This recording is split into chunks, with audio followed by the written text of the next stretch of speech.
Hello and welcome. Tonight, Nigerian army makes steady progress in the war against terror as some Boko Haram members surrender to them. Vice President Yemi Osinbajo says government will now give priority to the energy sector, also asks Nigerians to await the best ministerial lists. President Muhammadu Buhari visits France tomorrow to hold talks on security and economic matters. And wildfire in Northern California as 5,000 firefighters battle to end the inferno.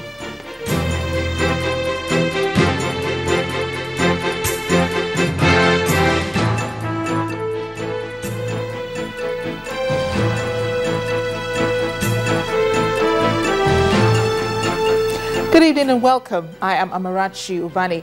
We begin with what seems to be like a steady move towards the December deadline on the defeat of Boko Haram. Reports from the Nigerian army says the sect members are now surrendering in droves. A statement by the acting director, Nigerian Army Public Relations, Colonel Sani Usman, says the new strategies and tactics deployed by the military is yielding results, making the terrorists give up their fight. According to Colonel Usman, the new strategies employed include sustained offensive operations, preemptive airstrikes by the Nigerian Air Force and routes blocking by ground troops, all geared towards constricting and snuffing out Boko Haram terrorists. He explains that the increased aerial bombardment of Boko Haram hideouts has weakened the activities of the insurgents. He gave assurances that the deadline for the eventual defeat of Boko Haram will be met as the troops are filled with renewed vigor and high fighting spirit.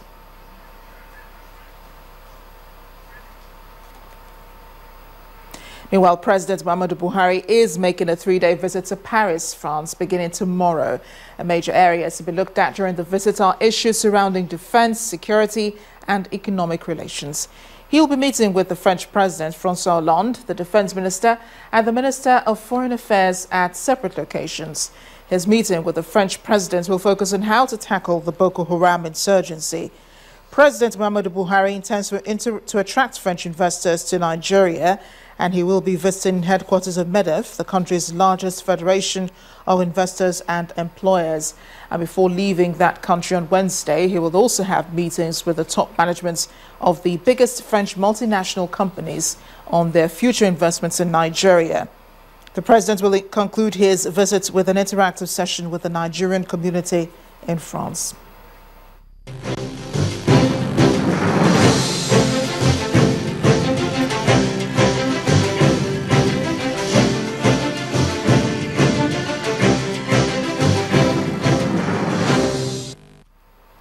Nigeria's Vice President, Professor Yemi Osinbajo, has been doing what may be called a self-assessment of the 100 days of this administration. When confronted by journalists at the Port Harcourt International Airport today, he said the government has been preoccupied with security issues since coming into power. But he then said that from now on, the issue of energy will get top priority from government. He also commented on the ministerial appointment.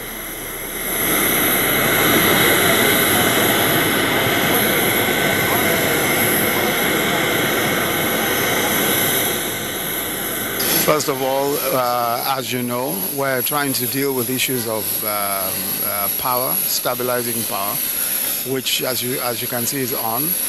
We're developing the budget in the next few months. We must conclude the budget. As you know, we have been operating a budget that was left by the last administration. But the current budget is one that has to, in some senses, express the plans and aspirations of the party, of the government. And of course, there are so many other things that need to be done. The economy, corruption, security, so many issues that need to be dealt with. And we're addressing each of them. There's a lot of expectation about the ministers that will come out by the end of the month. What sort of ministers are we expecting? The very best. The very best. Any former governors? How would I know? How? Vice President Yemi Osinbajo. Now, Nigeria's longest-serving permanent representative to the United Nations, Professor Ibrahim Gambari, has been speaking on the 100 days of the president. According to him, the period under review can only provide indications but not conclusions. Ambassador Ibrahim Gambari also urged President Muhammadu Buhari to consider any part of the report of the National Conference of last year that are consistent with the vision for Nigeria. He was speaking on our program, View from the Top. I don't believe in all these artificial dates and deadlines of 100. He was elected for 4 years as president of Nigeria. So I believe 3 months is too early into his term to draw conclusions about the direction of the government. Some indications perhaps, but not conclusion. But secondly, we Nigerians, we have a parliamentary system mentality, but we forget that we have adopted a presidential system. Let me explain. You see, in the parliamentary system of government, a government is not formed until you have a majority in parliament. So the leader of the majority party is prime minister. And don't forget, in the presidential system, we also have a head of government different from head of state. Now we have a presidential system where we have a president that is both head of the executive and the head of state. And the government is formed the moment he is sworn in as the president of the Federal Republic of Nigeria. But we still have that hangover of the parliamentary system in believing that the government is not formed until he has appointed his cabinet, until the cabinet is up and running. He was the one that was elected nationally. And therefore, yes, by the Constitution, he has to appoint ministers, but the government is formed the moment he's sworn in as president of the Federal Republic of Nigeria. And I believe he would, and he has said anyway, that by end of September, he will at least have nominated the ministers. Since under our Constitution, the ministers are not, cannot function as ministers until confirmed by the Senate. Where you have a gathering of Nigerians, 492 from different backgrounds, and they have met for 5 months, and it was not cheap. I don't know the exact amount of money, but in the billions. It will not be wise to throw out the report. What I believe should happen, and this is a personal opinion, is that the conference produced reports on 20 issues, ranging from the economy, security, derivation, foreign affairs, and the diaspora. I was privileged to be chairman of the Committee on Foreign Affairs and the Diaspora. I mean, all this adopted by consensus after 5 months of debate.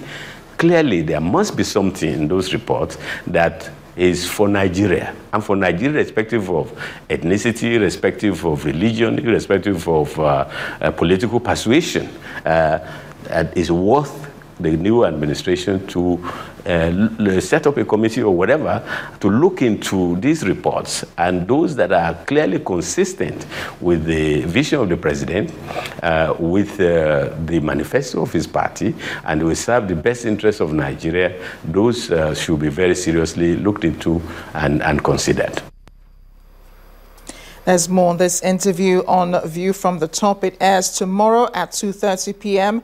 on channels 24, and that's for our UK viewers, and on DSTV it's at 4:30 p.m. right here on Channels Television.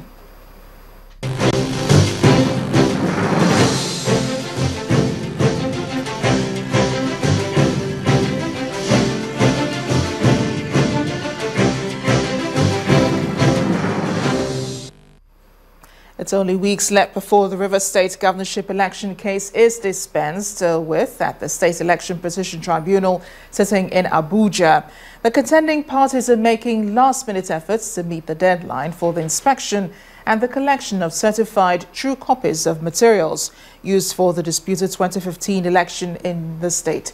Channels Television visited the Rivers State headquarters of the Independent National Electoral Commission in Port Harcourt to assess the process of inspection and examination of the materials. Our correspondent Emmanuel Ire reports. It's a busy day as officials of the Independent National Electoral Commission signed certified true copies of documents and materials used for the 2015 election in Rivers State at the headquarters of the electoral body in Port Harcourt. Piles of electoral materials are seen packed up in the strong room and other offices. Everything appears to be going on well as officials put materials together for the inspection and collection by the PDP and APC agents in the state.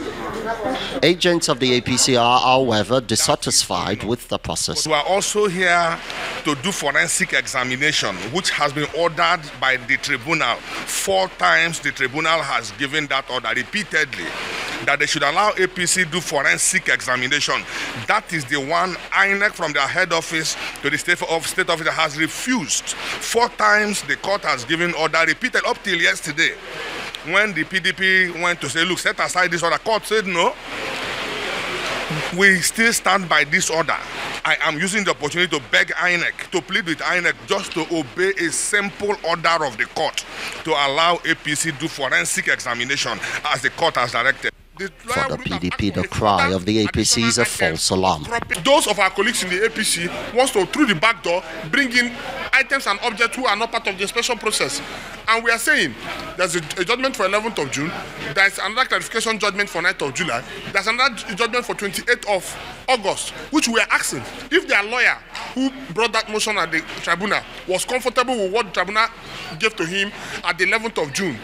The lawyer wouldn't have asked for a further additional item of cropping and forensic inspection in that of the 28th, which the court dismissed. So we are saying that they know what is holding them. They are just busy to the public media harassing people and saying that INEC River State is not allowing them inspection. It is a big lie.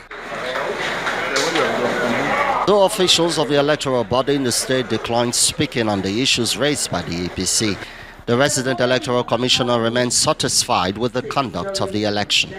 There were so many international groups in this state during the elections. It's a level of preparations, even in the conduct. As you all know, whenever you are carrying out an activity, you assess. When you assess, you know how achievable. You also forecast the likely problems. We did all this. Also with the assistance of international observers who were meeting other stakeholders. And by the grace of God, River State did not collapse. As the inspection and collection of electoral materials continue, both parties are expected to gather all relevant materials to pursue their cases in court. Emmanuel Iri, Channels Television News. In part 2, after the break, the Department of Petroleum Resources clamps down on petrol stations selling above the set pump price. Please join us again.